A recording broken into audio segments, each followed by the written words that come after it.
The United States Chamber of Commerce threatening to sue the Trump administration over the Mexico tariffs. And guess what? Joining us now, Neil Bradley with the U.S. Chamber of Commerce. Neil, thanks for joining us. You have said that you are exploring all options, including legal action. Why would you do that?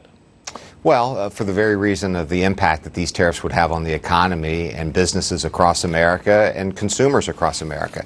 You know, listen, we just got the jobs report this morning, disappointing, but it confirms what a lot of us have suspected for a little while now, that we have a deceleration in the growth. And when you have softness in the economy, policy mistakes, and tariffs are a huge policy mistake, end up hurting and pushing us into a direction in the economy that we don't want to go. So we're urging the administration not to proceed with these tariffs.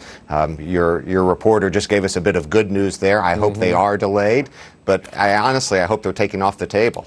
Do you feel the same way about the tariffs being imposed on Chinese products, or is this just an issue with Mexico? Well, I think the difference here with Mexico is that we have a migration problem, and it's a crisis on the southern border.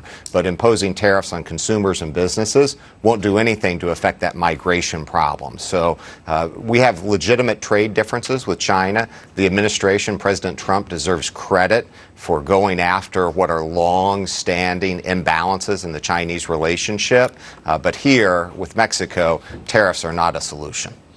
Well, but then that begs the obvious question, what is the solution? Because everything up to now has not worked. And to your point, it's a crisis and a national emergency with a surge of migrants unseen before heading to the border, getting across the border. What's your solution?